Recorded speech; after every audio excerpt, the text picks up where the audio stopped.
안녕하십니까. JTBC 저녁 뉴스입니다.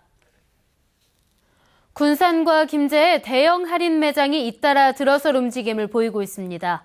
지역 영세 상인들이 큰 피해가 우려된다며 강하게 반발하고 있습니다. 김진형 기자입니다. 새만금으로 이전을 추진하는 군산의 한 제지 생산업체입니다. 이 업체는 이전 비용을 마련하기 위해 공장 부지에 대규모 아파트 단지와 상업시설 유치를 추진하고 있습니다. 최근 한 대기업 유통업체와 280억 원의 2만여 제곱미터를 팔기로 계약했습니다. 하지만 군산 지역 2천여 명의 상인들은 반대 대책위원회를 구성하고 매각에 대해 강하게 반발하고 있습니다. 대형 할인 매장이 들어설 게 불보듯 뻔해 경쟁력이 약한 골목 상권은 고사할 수밖에 없어 결국 생존권을 위협받게 된다는 주장입니다. 대형 아울렛 매장이 들어옴으로써 우리 영세 상인들은 거기에 경쟁력을 못 갖춥니다. 그렇기 때문에 자연적으로 초토화될 수밖에 없기 때문에. 김제도 한 의류 전문업체가 대형 아울렛 입점을 추진해 상권 붕괴를 우려한 영세 상인들과 갈등을 빚고 있습니다. 김제시는 사업 제안 서류가 들어와 승인 여부를 검토할 수밖에 없다는 입장입니다.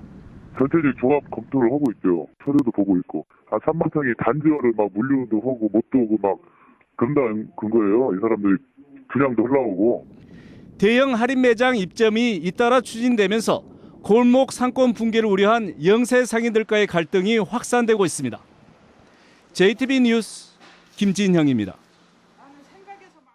2017 세계 태권도 선수권 대회의 개최지 결정이 사흘 앞으로 다가왔는데요. 전라북도가 대회 유치에 나선 건 무엇보다 무주 태권도원을 활성화하기 위해서입니다. 지난해 문을 연 태권도원은 민간 자본을 유치하지 못해 반쪽 개원이라는 말이 듣고 있습니다. 보도에 송창용 기자입니다. 무주 태권도원의 민자사업 지구입니다. 호텔과 놀이시설, 태권도 관련 시설 등을 짓기 위한 곳입니다. 하지만 1,000억 원에 이르는 민간 자본을 한 푼도 유치하지 못해 텅 비어 있습니다. 200억 원 이상의 기부금을 받아 건립하려던 태권전과 명인전 또한 모금액이 적어 언제 완공될 수 있을지 불투명합니다. 무주 태권도원이 태권도 전용 경기장과 연수원 등을 갖추고 지난해 9월 정식으로 문을 열었지만 반쪽 개원이라는 말을 듣는 이유입니다. 여러 가지를 계획 중에 있습니다만은 중요한 것은 세계 태권도인하고 이거 태권도 송지가 소위 밀접한 정서적인 공감대를 형성을 해야 됩니다. 그러나 전라북도가 2017 세계 태권도 선수권 대회를 유치하면 사정이 180도 달라지게 됩니다. 대회에는 160여 개 나라에서 2천여 명의 선수단이 참가할 것으로 예상되고 있습니다. 대규모 국제 행사가 치러지는 만큼 기업 등 민간 자본의 관심을 끌어모을 수 있습니다. 정부 또한 행사에 대한 지원을 아끼지 않겠다는 입장을 밝히고 있어 추가 시설과 기반 시설 확충에 어려움을 겪고 있는 태권도원의 고민이 한꺼번에 해결될 수 있습니다. 정부 사업으로 지원해 주도록 건의할 수 있는 계기가 될 것으로 보고 장기적으로 태권도원이 우리 전라북도 동부 내륙권 성장 거점으로 육성되는 절호의 기회가 될 것으로. 2017 세계 태권도 선수권 대회 개최는 무주 태권도원이 제대로 된 태권도인의 성지로 거듭나는 계기가 될 것으로 보입니다. JTBC 뉴스 송창용입니다. 대학생들이 직접 기획하고 만들어가는 대학생활 박람회가 오늘 열렸습니다. 학점과 취업에만 매달리고 있는 대학생들이 다양한 대학 문화를 한자리에서 체험할 수 있어 호응을 얻었습니다. 조창현 기자입니다. 한복을 입은 대학생들이 캠퍼스를 누비며 축제의 시작을 알립니다. 전북의 대학생들이 직접 기획하고 만든 유니브 엑스포가 전북대에서 열렸습니다. 대학 문화를 비빈다라는 주제로 열린 엑스포에는 다양한 체험관들이 마련됐습니다.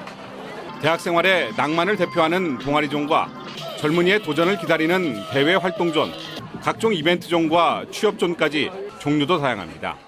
저희 링크 사업단에서 지금 학생들한테 이제 어학 응시료 지원이라던가 아니면 자격증 지원이라던가 다양한 지원을 하고 있는데 이제 그런 혜택들을 모르는 학생들이 많아가지고 저희가 홍보차 나왔습니다.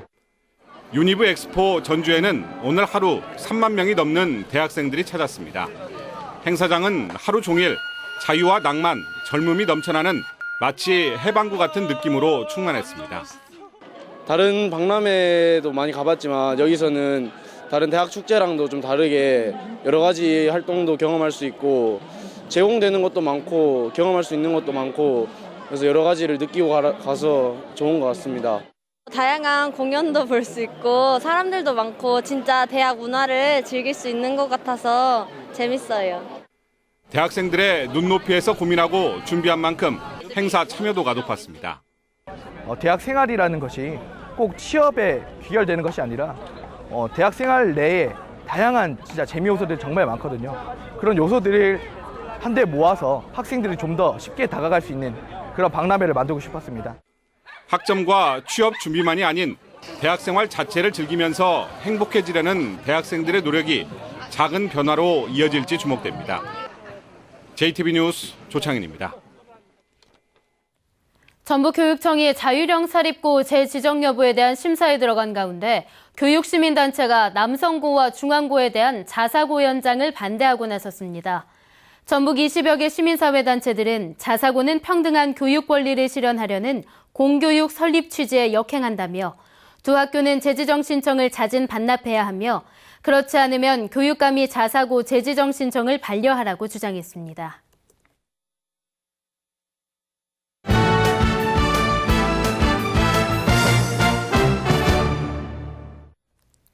지난해 전국에서 처음으로 시작된 장애인 생활체육 동호인 리그가 막을 올렸습니다. 전북체육회 궁도팀이 전국대회 개인전에서 1, 2, 3위를 휩쓸었습니다. 스포츠 소식 정원희 기자입니다. 장애인 생활체육 동호인들의 잔치 동호인 리그가 개막해 오는 11월까지 이어집니다. 장애인 동호인 리그는 지난해 전국에서 처음으로 시작돼 큰 호응을 얻었습니다. 올해 대회는 롬볼과 게이트볼, 탁구 등 6개 종목에 600여 명이 출전해 14개 시군을 돌며 실력을 겨룹니다. 운영과 참여가 여타 일회성 생활체육 대회에 비해 장애인 생활체육 동호인들의 자발적인 의지에 의해 지속되기 때문에 동호인 간 경쟁의식이 높고 전북체육회 궁도팀이 제21회 전국 남녀 궁도대회 일반부 개인전을 휩쓸었습니다.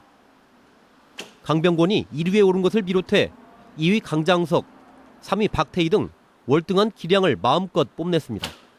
선수들의 그 기량을 면밀히 살피고 그 선수들의 특성이 무엇인가, 또 그 사람은 무엇이 기량이 어떤 것이 부족하는가를 면밀히 검토해가지고 전북 최고 육상부가 제29회 문화체육관광부 장건기 전국 최고 체육대회에서 금메달 5개로 종합 2위에 올랐습니다.